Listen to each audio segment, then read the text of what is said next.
Think about an old-fashioned brass lantern. You know, the heavy kind with the glass in it and um, doesn't have like knobs or an on-off button like we might be accustomed to in our modern age.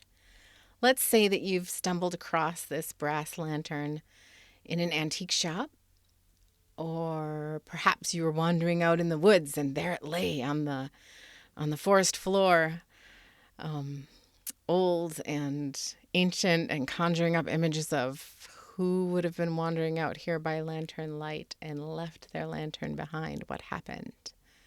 Um, Maybe you found it in the attic of an old house that you bought or inherited, and in the attic, this dusty attic, you find these old lantern, and you're just mesmerized by it.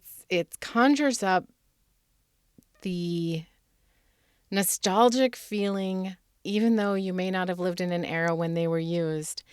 It's this common human nostalgia we feel when things are old and they have a story. I myself found such a lantern in my childhood. It was an old mining lantern, and the glass was actually green. The copper lantern had also turned very green. It was outdoors. It was in our backyard. I lived in an old mining town, and people back in those ancient days of, to me anyway, they literally put a lot of their garbage out in the woods behind their houses. So we found all kinds of things, old glass bottles and other cool things. But this lantern always charmed me. So I want you to imagine you have found a brass lantern. So much so, it's charmed you that you decide to take it home.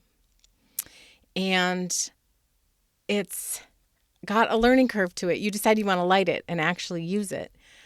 But how do you begin? How do you begin with something that you don't even necessarily know the language of? It's from an era gone by, kerosene and wicks and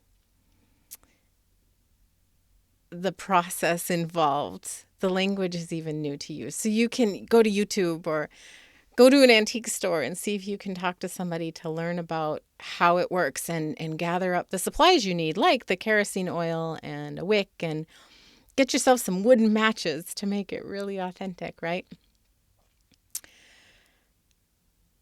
Then to light the lamp. All right, so there's some learning to it. It doesn't just happen easily. You put the oil in and the wick in, but if it's not just so, you got to turn that little wheel, like it's not going to light right away, or it'll light and it'll sputter. Um, as with most things, when you're learning something new, you feel a little like the fool on a new journey, just trying to find your way. So you just hold the lantern and imagine now that something shifts. A memory comes of a story, maybe that an elder in your family told about using a lantern. Maybe from a story you've read or a movie you've watched, there's a scene about how a lantern was there to bring someone home, or someone's going across a field with a lantern. Like, these are just kind of iconic images that come to mind. Or perhaps the Hermit in the Major Arcana of the Tarot with that iconic lantern the Hermit is holding, the symbolism of introspection and lighting our own paths. Tap into that kind of energy, and the excitement to get this lamp lit grows into something even bigger. And so you give it a shot, you get it lit, and it's lit. And now you're going to tend it and try to keep it lit. So there's like a new level of mastery involved, because maybe in the morning you've checked the oil and we're good, but by evening, it wasn't enough oil, or it went out overnight, and then now you've got to adjust and adapt. So either way, you've got to tend this light in order to keep it lit and glowing. So by the time you've learned how to keep a lantern lit, you've actually transformed and you've become someone who tends a flame. Why do I tell this story? Well, and if this story feels familiar, it has a flow, an arc, a story arc of of learning and growing and gathering tools and getting stalled out when we don't know how to move forward, or having expertise come in and help us out. A quick rush forward when we've learned a lot.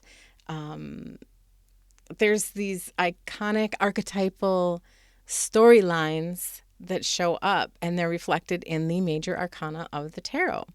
And so what we've done is we've applied that to lifestyle practices to lean into, for example, what is the Empress teaching me about this habit or practice I'm trying to create? Or where can I grow my momentum with the Chariot to rush forward with something that I'm working hard on? How do I handle it when everything I've done kind of comes crashing down around me with the Tower card? And where do I go to look for hope, like the Star?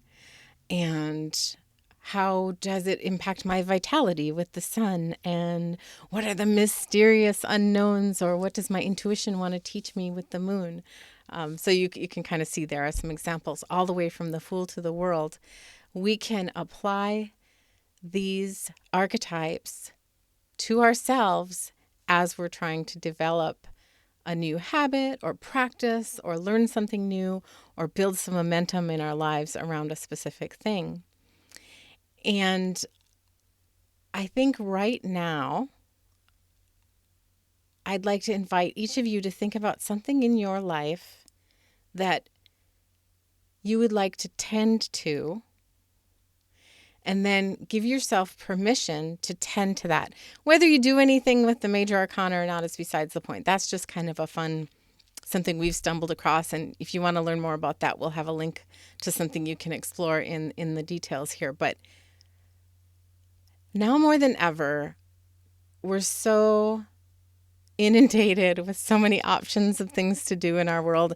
And I'm not trying to create another thing for you to do. I really want to give you that permission slip to pick one thing that you really want to focus on and tend to it with the same kind of energy as someone learning how to keep a lantern lit. Because isn't that all we're trying to do? I mean, really, take the symbolic meaning of the lantern. What lights up your heart? What keeps you